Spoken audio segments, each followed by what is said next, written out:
Seja muito bem-vindo a mais um voo da companhia Mundo Afora. Eu, comandante Alexander Grunwald, e meus copilotos Leonardo Masson e Felipe Giacomelli seremos os responsáveis por conduzir você, caro ouvinte, pelas novidades sobre os brasileiros ao redor do planeta.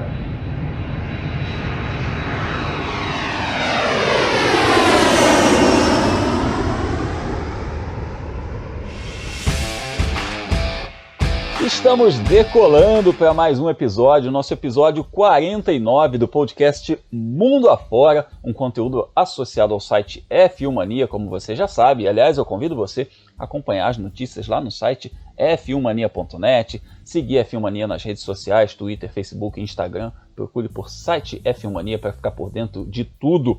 Tem muito podcast aqui para você escutar também no nosso feed sobre motovelocidade, sobre Fórmula 1 e sobre os brasileiros que competem no automobilismo internacional, que é o nosso caso aqui, o podcast Mundo Afora, que está começando a sua edição número 49. E na rota de hoje a gente tem Mundial de Endurance na Bélgica, começando um campeonato curtinho de 6 corridas, uma delas às 24 horas de Le Mans, mas apenas 6 etapas. E nessa primeira etapa, na Bélgica, não faltou brasileiro no pódio, hein, Léo? Seja bem-vindo a mais um episódio do Mundo Afora. Fala, Grum, fala, Felipe, ou você que nos acompanha no Mundo Afora. Pois é, um campeonato curtinho de corridas longas, né? E uma corrida bastante interessante lá, 6 horas de Spa. Brasileiros no pódio em 3 categorias, a gente vai falar bastante deles logo mais. É isso aí, campeonato curtinho de corridas longas. A gente vai falar também do Super GT no Japão, que é um campeonato que, apesar de não ser endurance, também tem corridas um pouco mais longas. Mas a gente também vai dar uma passadinha em Barcelona, que é o palco da abertura da Fórmula 3, onde vai ter um campeonato longo de corridas curtas. E com 2 brasileiros. A gente tinha só um brasileiro, até ontem tinha só um brasileiro confirmado nesse campeonato. Felipe, chegou mais alguém pra festa aí, né? Fala, Grum, fala, Léo. Grum, tá falando aquela máxima de que brasileiro deixa tudo pra última hora, não é verdade? É isso. Mas brincadeira. A gente teve uma notícia surpreendente na terça-feira, que foi o Enzo Fittipaldi, né? A gente falou tanto dele, corrida nos Estados Unidos, vai voltar pra Europa, vai correr a Fórmula 3 pela Charus, e a gente vai falar se foi uma boa ou se não foi, já já. É isso, tem os seus ônus e bônus, porque ele deixa o Road to Indy, volta para o trilho, para a Fórmula 1, mas numa equipe que no ano passado ajudou a queimar um piloto brasileiro também. A gente vai falar sobre isso e, claro, tem a nossa volta final para você ficar por dentro de tudo. A gente vai falar sobre 2 rodas também, sobre outras categorias, porque está começando mais um episódio do podcast Mundo Afora, então aperta os cintos para viajar com a gente.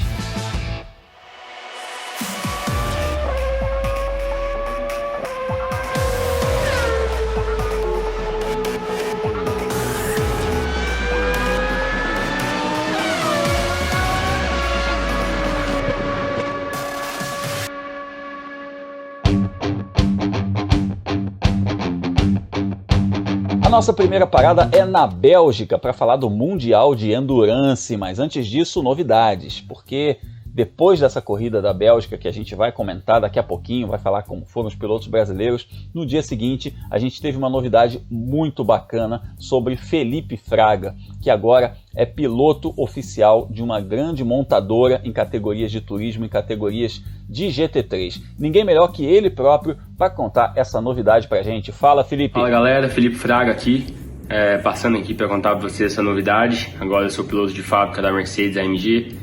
Estou muito feliz com essa oportunidade. Acho que é o momento mais especial da minha carreira. Todo mundo que é piloto quer um dia poder representar uma grande marca no mercado do automobilismo. E eu venho trabalhando aí com a Mercedes desde 2018, né, para as equipes, com os clientes deles. E agora ter essa oportunidade de ser de fato um piloto da fábrica, para mim é muito, muito legal, estou muito feliz. E minha estreia com eles, sendo piloto de fábrica, vai ser agora nas 24 horas de Spa, no Intercontinental, que é um campeonato bem legal. E é isso aí, muito obrigado a todo mundo que sempre está torcendo por mim. Essa notícia é muito boa para mim, para o Brasil. E espero poder representar muito bem a gente lá fora.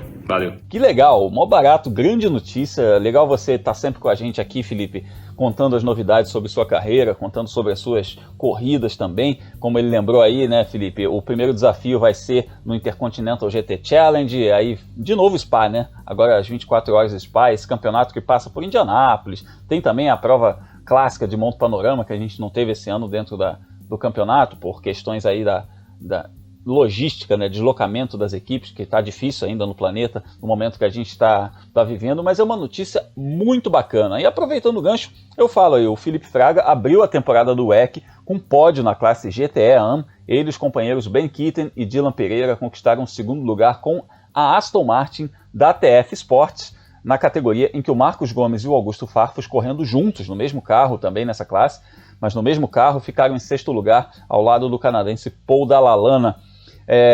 Eu vou trazer vocês para o papo, Felipe e Léo, para falar a respeito disso. Eu vou começar com o Felipe, primeiro para falar que é uma oportunidade e tanto para o Felipe Fraga, e que agora a gente aumenta esse rol de brasileiros que estão ligados a programas oficiais. A gente tem o Serrinha, que está na Ferrari, o Farfus, que já é piloto da BMW há muito tempo, apesar dessa ligação com a Aston Martin, que a gente vai falar aqui já, mas o Farfus é piloto da BMW há muito tempo. Tem o Lucas de Graça, piloto da Audi, que agora está focado na Fórmula E, mas que já fez parte do programa de endurance da Audi no Mundial. Tem o João Paulo de Oliveira, que a gente ainda vai falar aqui no programa, que é piloto da Nissan. É muito bacana a gente ter um piloto brasileiro num esquema tão bom, né? Significa que ele está evoluindo na carreira dele, o que é o objetivo quando ele saiu do Brasil, quando ele deixou a Stock Car, que era evoluir dentro da carreira dele. O Grum, tá ficando confuso, né? A gente falando do Felipe, você tá me chamando, você tá chamando o Felipe Fraga.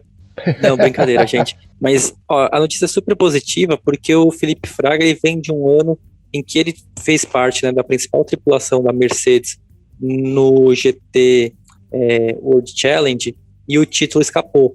Não, claro que não é culpa do brasileiro, não teve uma falha, assim, alguma coisa que ele foi demitido, pelo contrário, mas é claro que gera uma expectativa, né, quando você corre pela Mercedes no GT, que você vai brigar pelas primeiras colocações, que a Mercedes é uma montadora que investe bastante nesse tipo de campeonato, tem uma esquadra muito forte, né, o Raffaele Marcello é considerado um dos principais pilotos de GT do mundo. Eles contrataram mais gente com relação ao ano passado, chegou o Jules Gounon, que estava na Bentley, por exemplo, e agora ver o Felipe Fraga ser valorizado, né, dentro da Mercedes, é uma notícia muito positiva.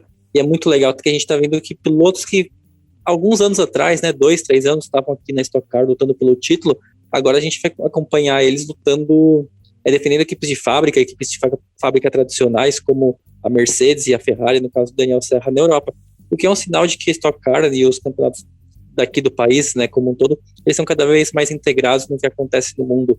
As pessoas, essa coisa de vir para o Brasil, está se escondendo, né, já está também no momento de fim de carreira, acabou, isso já faz muitos anos, a gente está vendo grids muito fortes por aqui, e como resultado as montadoras estão de olho em quais são os pilotos que estão brilhando na Stock Car para contratar eles primeiro. Com certeza, e é legal a gente ver isso, porque os pilotos campeões da Stock Car, se a gente pegar de 2015 para cá, todos os campeões da Stock Car, exceto o Ricardo Maurício, campeão do ano passado, que já tinha sido campeão antes, né?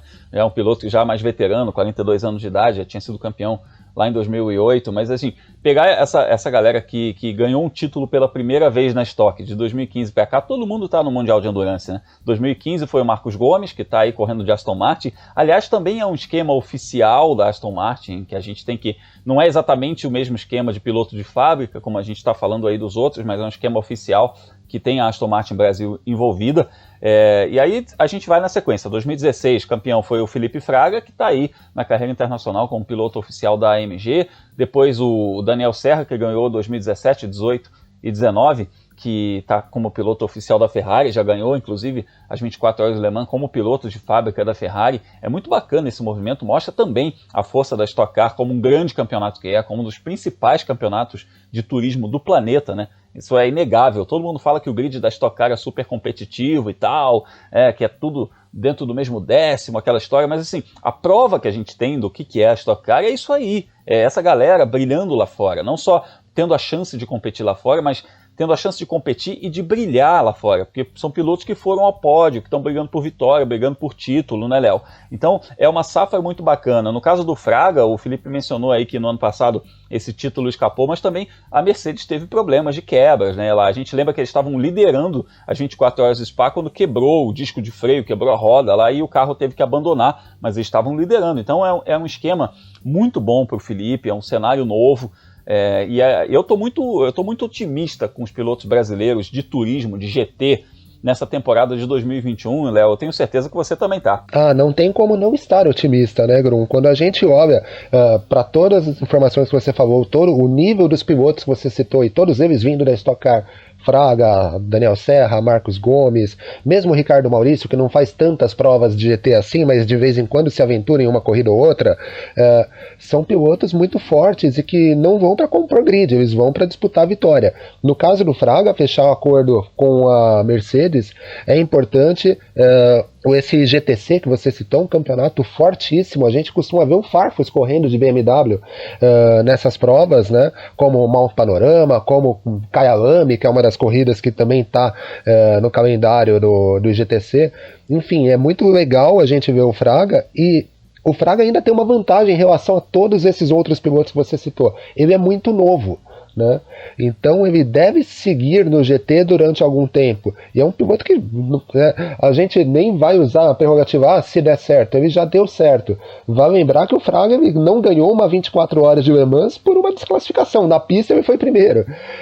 Então é um piloto que já deu certo no exterior e que é muito novo, ele pode trazer muitos bons resultados, não só para ele, mas para o automobilismo brasileiro correndo fora. Agora é questão de ver mesmo quem vão ser os companheiros dele, em quais provas que ele vai participar, mas a expectativa dele é boa, não só para o IGTC, mas para as provas do WEC e para as provas da IMSA que ele vier a participar também. Sim, deu muito certo. É uma questão aí, a gente fala de um piloto que chegou a Stock Car com 18 anos, vencendo a primeira corrida dele, uma categoria como a Stock Car. O sujeito vencer numa categoria como a Stock Car é muito difícil. Ele chegou vencendo a primeira corrida dele em 2014, foi campeão em 2016 com 21 anos de idade.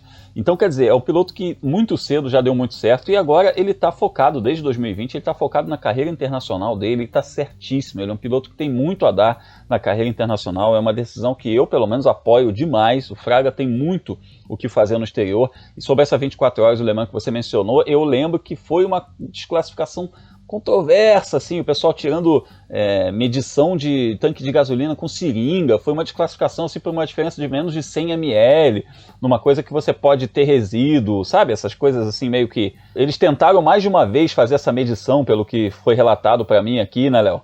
Foi muito controverso, né, até porque ele ganhou com uma margem grande na pista, né, e lógico, por ser uma 24 horas, o resultado, né, oficial, ele só chega na segunda-feira, né. Mas foi bastante controverso mesmo, deu bastante polêmica. Eu lembro do Fraga falando, agora não lembro se em redes sociais ou se dando entrevista, mas foi por algo mínimo mesmo que ele acabou desclassificado, né? Bem discutível. Mas de qualquer forma, é um piloto novo, está num esquema importante, vai ter diversas outras chances de ganhar a Le Mans, independente da desclassificação ou não. Já naquela época ele mostrava o valor dele para esse tipo de corrida, então a aposta dele no automobilismo internacional é mais do que acertada. Com toda certeza. E outro piloto que com um bom retrospecto no Le Mans, com vitória nesse caso, vitória que valeu, né, vitória que deram, é o Daniel Serra. O Daniel Serra ganhou 2 vezes as 24 horas do Le Mans, 2017 e 2019, a primeira de Aston Martin e a segunda de Ferrari, já como piloto de fábrica.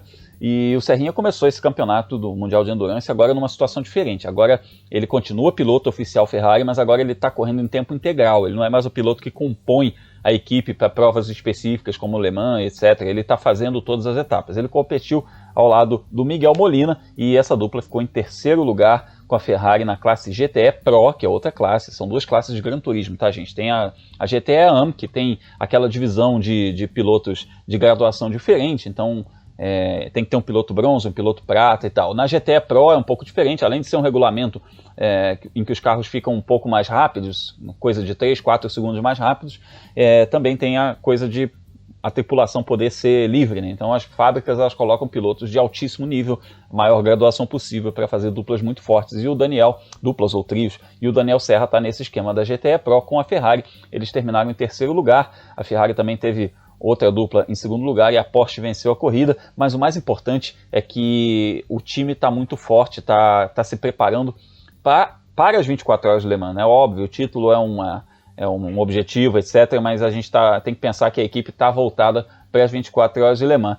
Já na geral, a gente está falando na geral, mas a gente está falando da classe que agora junta, não é mais a LMP1, né? Junta protótipo da LMP1, junta os hipercarros, junta os LMDH que não chegaram ainda, que são os carros híbridos. A gente está falando de uma classe aí que está em transformação, mas é a classe principal do Mundial de Endurance. A gente teve aí apenas 3 carros nessa etapa, porque a Glickenhaus do Pipo Derani não inscreveu seus carros, porque queria ainda testar esses 2 modelos.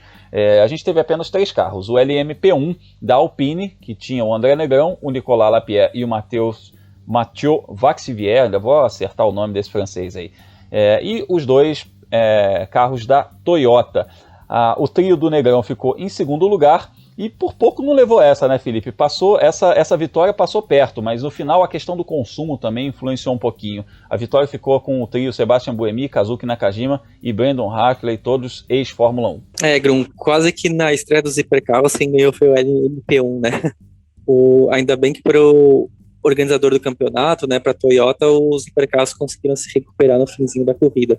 O que aconteceu nessa questão do consumo que você tinha mencionado é que pelo regulamento, né, a capacidade de abastecer, né, do tanque do carro da Alpine é um pouco menor do que da Toyota, então eles precisaram fazer uma parada a mais durante a corrida.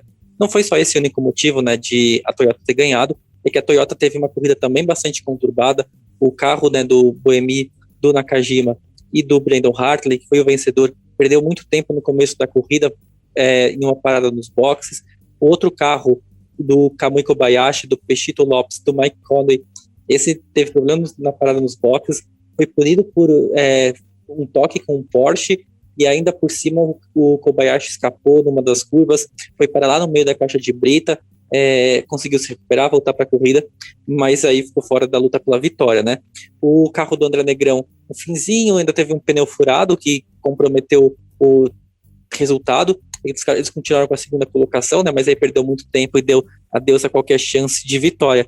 Mas foi muito positivo, né, se você for pensar que não tem nenhum, o WEC, né, o Mundial de Endurance, não tem nenhum interesse em que o LMP1 ganhasse na estreia, como não vai ter que eles ganhem Le Mans. Não estou falando que vão criar obstáculos para isso, mas a chance é que a gente venha agora mais corridas um pouco mais disputadas pela questão da equalização do equipamento, né, do Balance of Performance.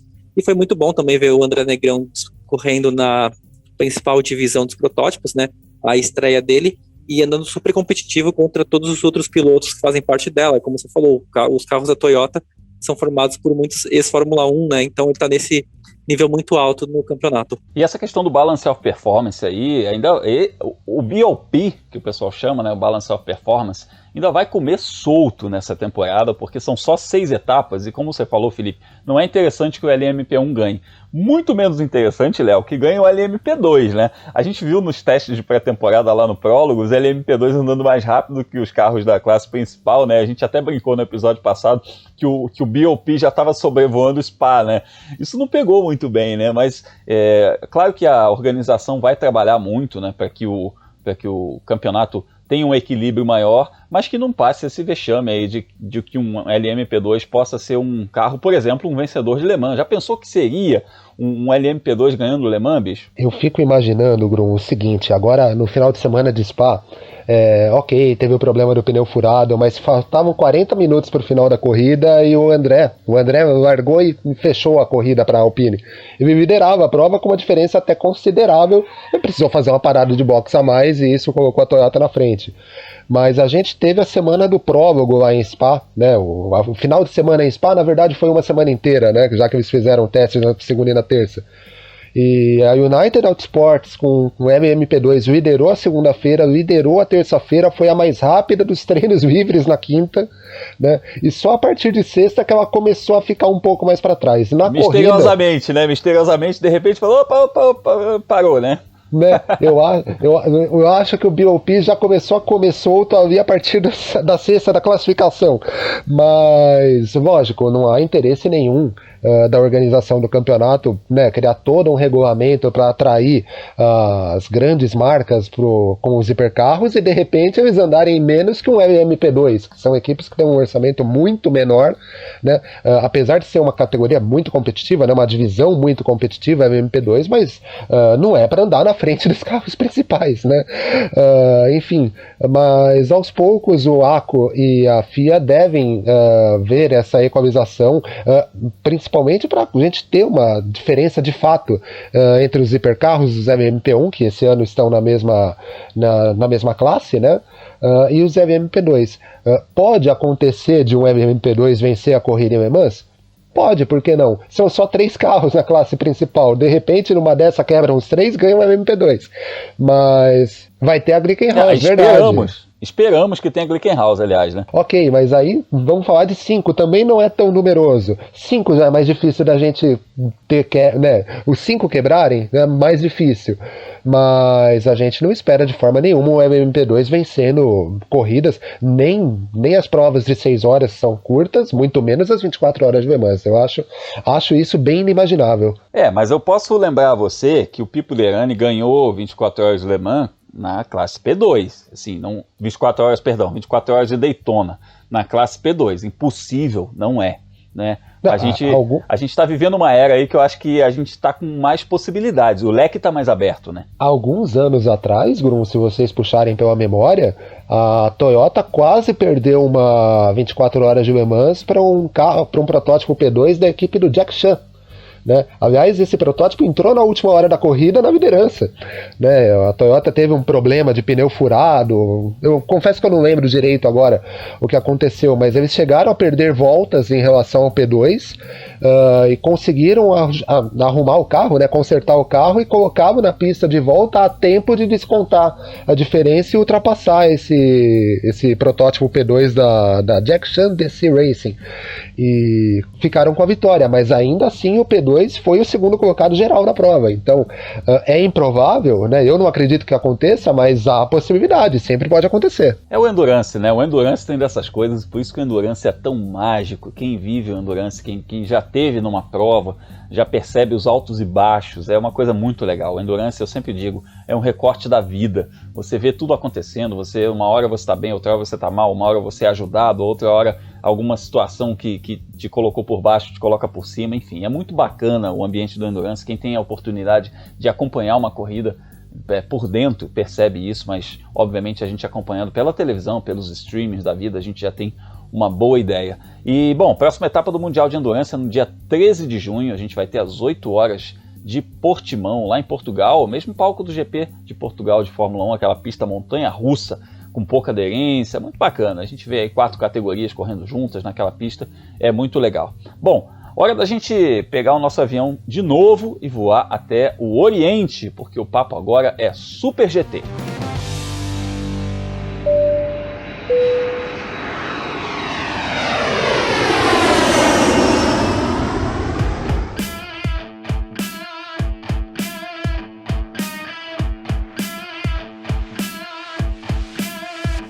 Desembarcamos em Fuji, onde o João Paulo de Oliveira continua na sua busca pelo bicampeonato do Super GT. E sim, ele está cumprindo a sua meta.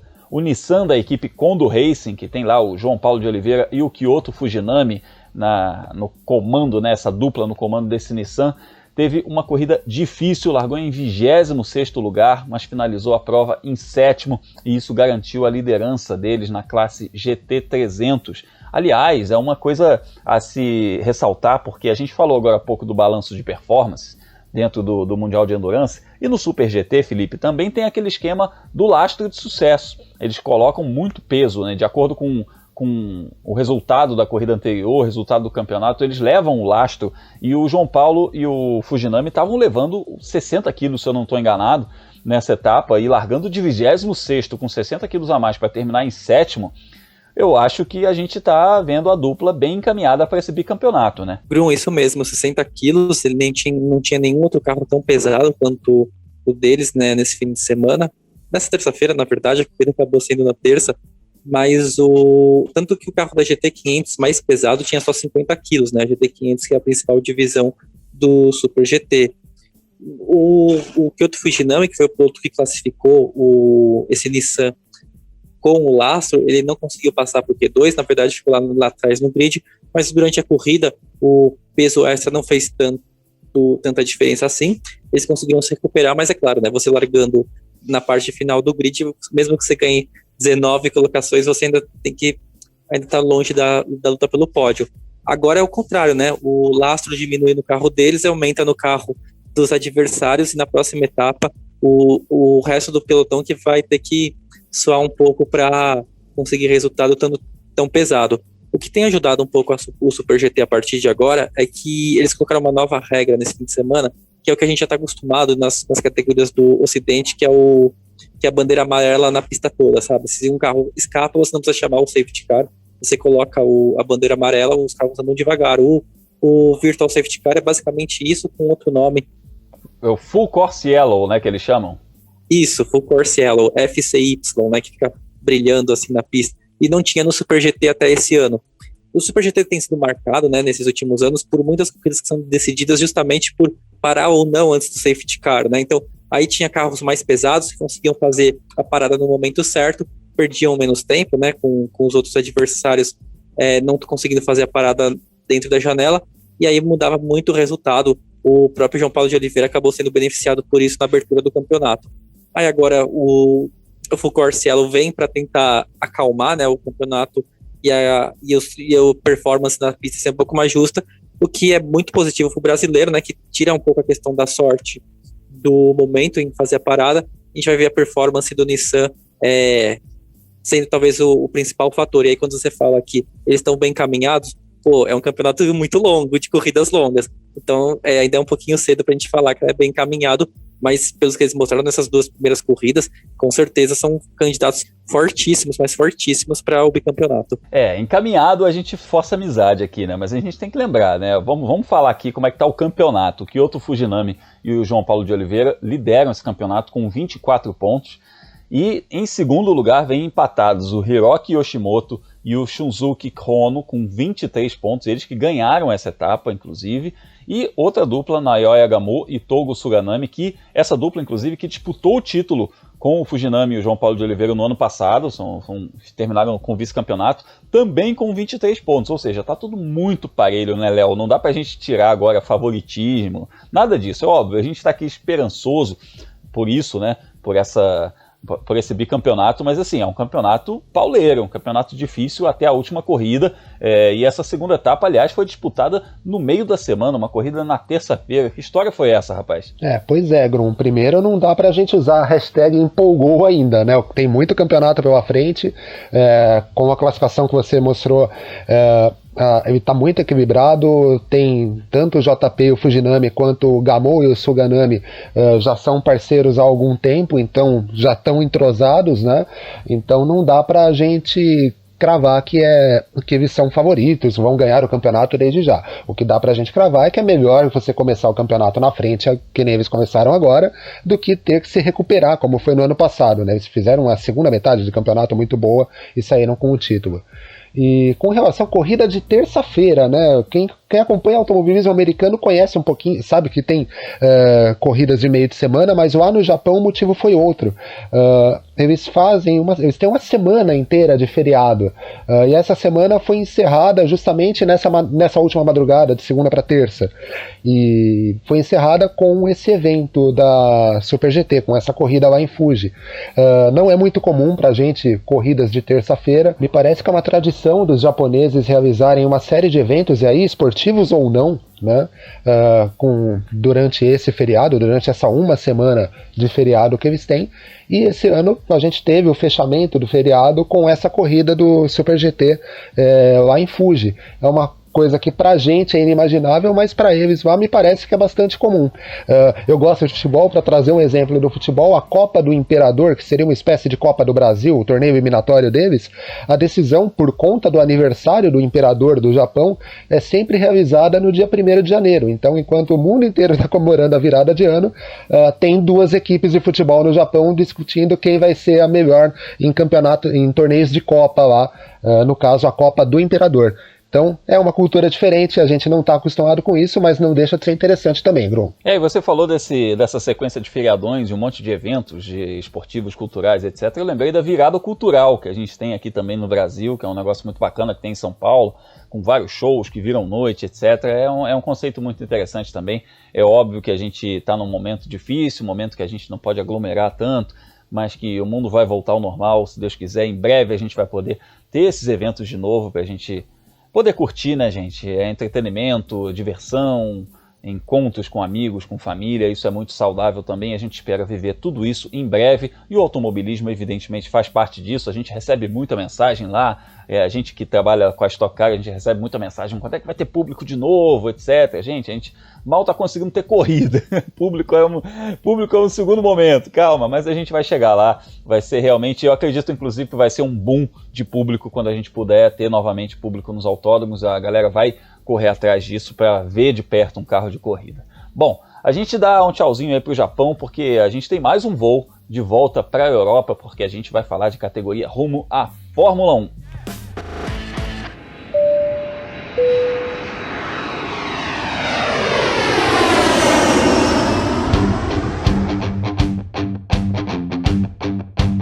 Estamos em Barcelona, porque aqui a Fórmula 3 vai dar a sua primeira largada de 2021, naquele mesmo esquema que você viu a Fórmula 2, né, com rodadas triplas, menos datas, mais corridas.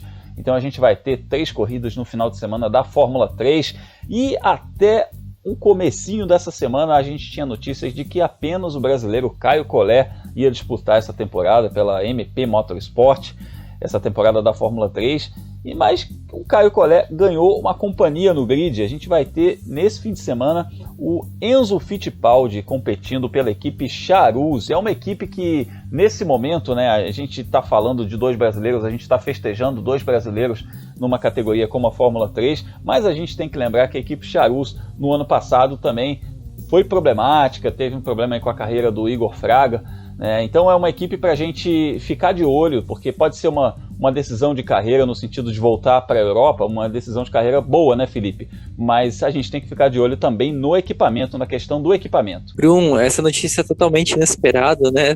Nessa altura do campeonato, a gente na primeira semana de maio já se preparando para ver os carros da Fórmula 3, enfim, né, estreando em 2021. Faltava só definir as duas últimas vagas no grid e a Charus colocou o Enzo Fittipaldi em um dos carros. É claro que a gente precisa falar que a passagem do Enzo Fittipaldi pelos Estados Unidos não foi da maneira como ele esperava, né? Ele competia, no caso, por uma associação entre a Andretti e a equipe RP, que é uma esquadra italiana, e nas 2 etapas disputadas até agora, em Barber e em São Petersburgo, foram muito atribuladas. Em Barber, o Enzo se envolveu em acidente logo na primeira corrida, na estreia do campeonato, e terminou a corrida 1, né, uma volta atrás. E na segunda etapa, em São Petersburgo, aí foi ainda pior, não o desempenho em si, porque não houve desempenho, né? Ele se acidentou na classificação e ficou de fora das 2 corridas do fim de semana. E aí complica, claro, o campeonato na Indy Pro 2000, falei Pro Mazda, que era o nome antigo do campeonato, ele tô com ele na cabeça, mas também se complicou na luta pelo título.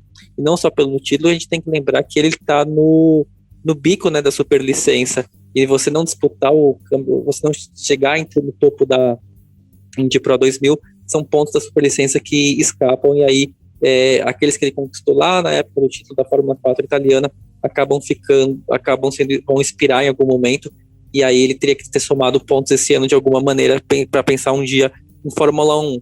É claro que com a Charus a gente volta à questão, mas será que a Charus é uma equipe que vai dar condições para ele de brigar pela superlicença, né? Ele precisa, se não me engano, só de um único ponto, então terminando ali na parte de baixo do top 10 já é o suficiente. Não sei, né, como que vai ser o desempenho da Charus, a gente criticou muito a equipe no ano passado pela questão dos problemas mecânicos que afligiram principalmente o Igor Fraga, e se o carro continuar quebrando, aí, né, piloto bom não vai dar resultado. Mas, por outro lado, a Charus, no ano passado, era uma equipe que tinha 3 novatos na escalação, né, o próprio Igor Fraga, o David Schumacher, e se eu não me engano, o outro piloto era o Roman Stanek. E é claro, 3 novatos complica, porque a hora que o carro não anda, ninguém ali tem aquela experiência para saber o que já deu certo, como que tentar conseguir aqueles décimos de segundo a mais que podem fazer diferença na hora da equipe sair da parte de baixo do grid para se classificar ali no meio da zona do agrião, digamos assim. E tem, é claro, esse ano a mudança do regulamento, 3 corridas por final de semana, assim como na Fórmula 2, o primeiro grid invertendo os 10 primeiros da classificação, depois o resultado da primeira corrida sendo invertido para a segunda. E aí se classificar bem é mais importante, porque você se classificando atrás, né, para lá do 12º, que é onde é o corte da inversão, você se complica praticamente para as 3 provas. E aí a gente espera que, no caso, a Charus tenha um equipamento que consiga dar ao Enzo as condições de ele se classificar de uma maneira competitiva, né, de preferência no top 10, mas se não conseguir nessa parte, na parte intermediária do grid, porque ele mostrou no ano passado, no primeiro ano dele na Fórmula 3, que ele é um piloto que tem um ritmo de corrida muito forte e tem facilidade para fazer ultrapassagens. Essa questão que você falou dos grids invertidos influencia muito nesse ano. A gente tem 2 corridas com grid invertido e uma com o grid da classificação, então dá um tempero a mais de fato, né? E a gente tem que ficar de olho nisso, porque vai mexer bastante com a dinâmica do campeonato. E falando em brasileiros rumo à Fórmula 1, Léo, a gente está falando de 2 nomes aí que tem um bom histórico. O Enzo Fittipaldi, que ganhou a Fórmula 4 italiana, foi vice-campeão da Fórmula Regional. O Caio Collet, que foi vice-campeão da Fórmula Renault, campeão da Fórmula 4 francesa. São 2 nomes com bom retrospecto nas divisões de base, no pouco tempo que eles têm de carreira, porque são pilotos muito jovens, né?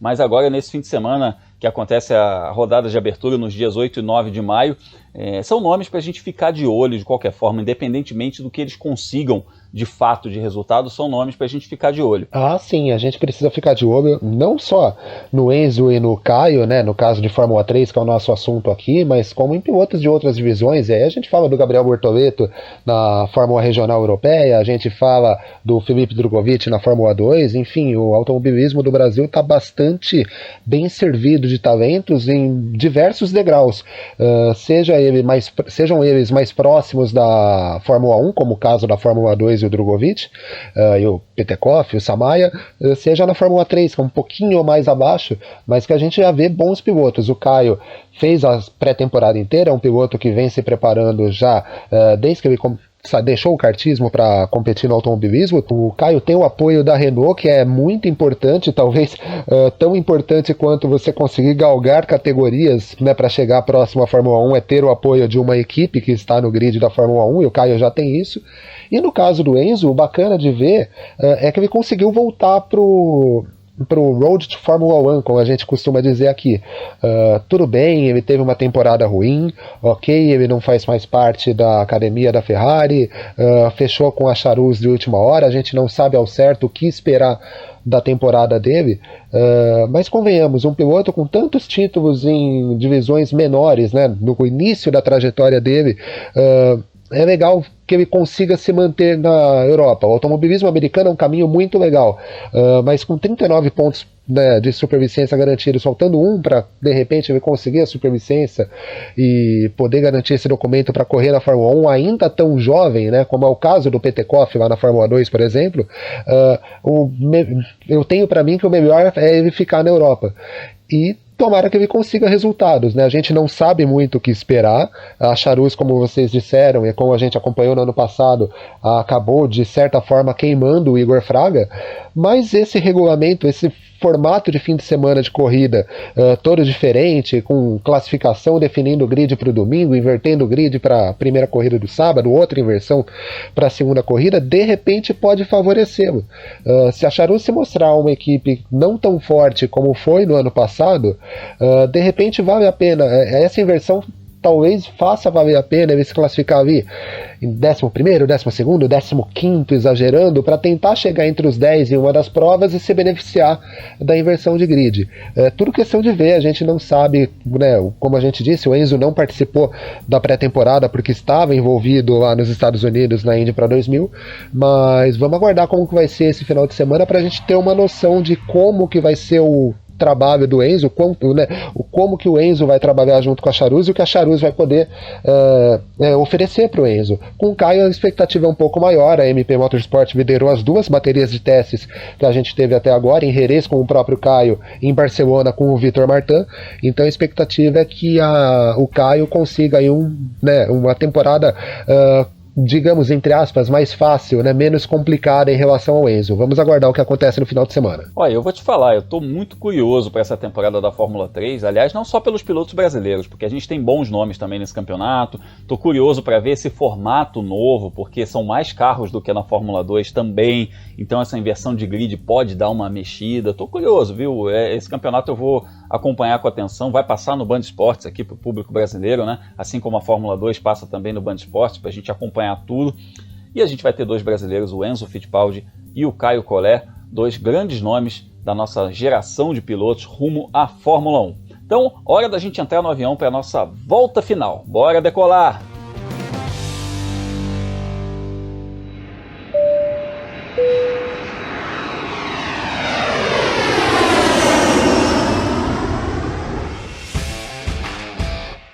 A nossa volta final fala de kart, fala de turismo, fala de automobilismo elétrico, tem bastante assunto aqui, porque a gente teve a abertura da Moto-E, a categoria de motos elétricas, com o Eric Granado na pole, lá na pista de Jerez de la Frontera. Foi uma corrida muito acidentada, aquelas corridas curtinhas, a Moto-E, por conta da autonomia de bateria, né? As motos têm pouca autonomia, então a corrida é um pouco mais curta, corrida de apenas 8 voltas e com muitos acidentes, muitas quedas. Com 2 voltas a gente já tinha 4 pilotos fora da corrida por conta de quedas, e o Eric foi um desses pilotos que caiu, acabou terminando a corrida, terminou em 13º, porque ele se levantou e foi até o final, mas é mais um dos pilotos que sofreram quedas aí. Uma pena porque ele largou na pole position, vinha liderando a corrida, mas de qualquer maneira já mostrou a força dele, já mostrou que ele vem numa crescente nesse campeonato também, está andando forte, está andando rápido. Uma queda é uma coisa circunstancial,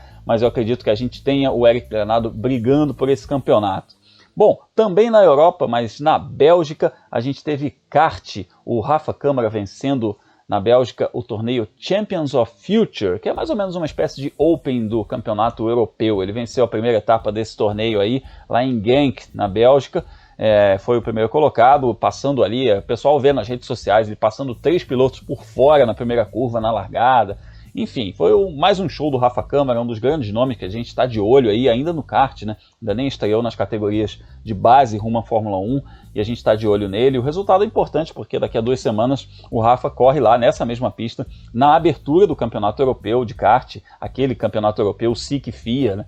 Oficial, um dos mais importantes, mais fortes do mundo, que é o segundo mais importante do mundo, depois do Campeonato Mundial. Evidentemente, a gente vai trazer tudo aqui para vocês a respeito do Rafa Câmara e dos outros brasileiros que competem aí nos torneios europeus de kart.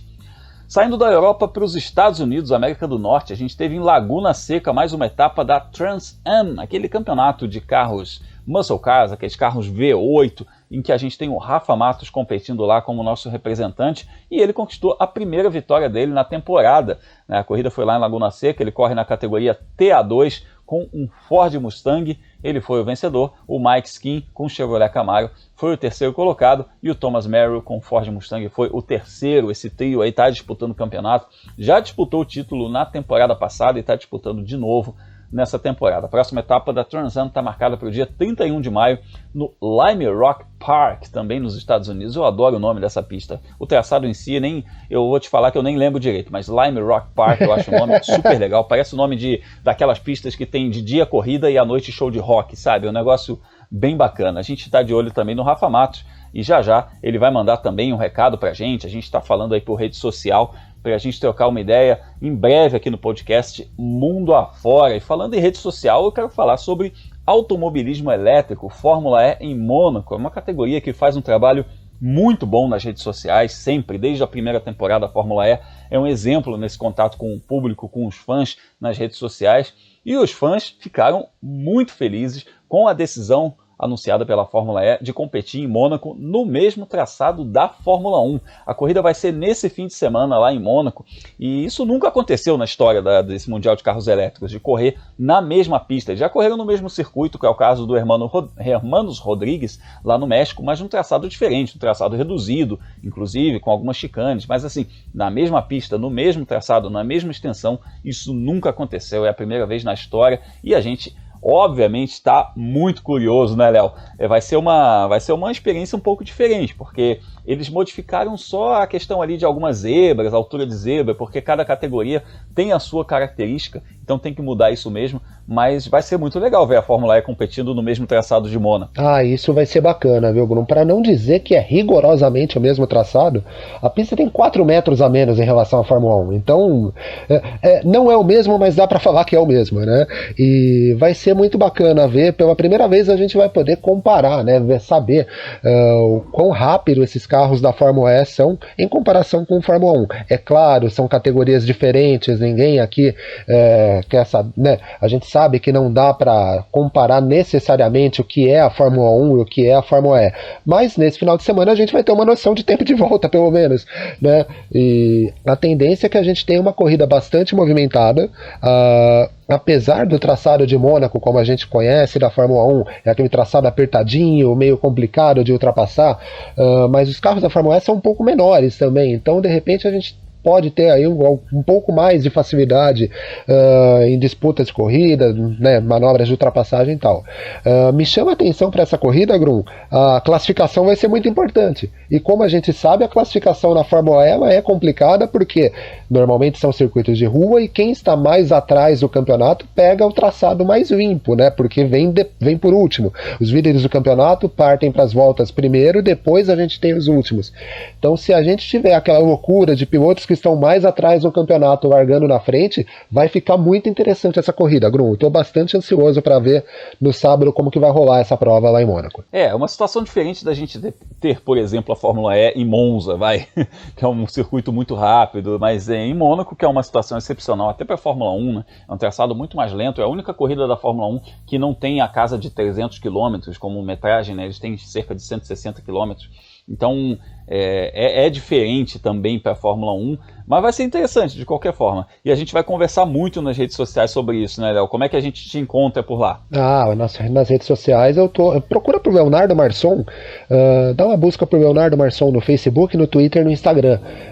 Ali a gente compartilha um pouco, conversa bastante sobre as corridas, eu compartilho o meu trabalho tanto contigo, Grum, no Fórmula Grum, quanto no F1 Mania aí nas plataformas digitais da revista Racing, mas não só isso, a gente fala um pouquinho sobre tudo lá, inclusive corrida, né? Então quem quiser me seguir, quiser me adicionar, é só buscar por Leonardo Marçom no Facebook, no Instagram e no Twitter. É isso aí, eu tô lá em todas essas redes sociais também como Fórmula Grum, procura por mim lá pra gente trocar muita ideia, muito legal a maneira como a gente conversa sobre as corridas no fim de semana, fora do fim de semana também, o pessoal que lembra de história, traz fotos clássicas, tem uma galera super bacana trocando ideia com a gente aí sobre automobilismo em geral e especialmente sobre os pilotos brasileiros mundo afora. Felipe Giacomelli, você também fala bastante sobre isso, traz muita informação lá, uns tweets carregados de ironia que eu gosto muito também. Às vezes é bom dar uma brincada, dar uma desopilada, é muito legal. Nesse fim de semana, obviamente, você vai estar de olho na Fórmula E, vai estar tweetando bastante aí de olho na Fórmula E, porque o campeonato está aí com o Nick De Vries com 57 pontos, o Stoffel Vandoorne com 48, o Sam Bird e o Robin Fries com 43, os brasileiros estão lá atrás, né? O Lucas de Graça e o Sérgio Sete Câmara estão muito atrás na pontuação, tiveram um começo de ano muito difícil, mas agora eles vão ter a oportunidade de somar alguns pontos a mais, né? Então a gente vai ficar de olho nisso também, né? Vamos acompanhar, Grum, como que vai ser o desempenho deles.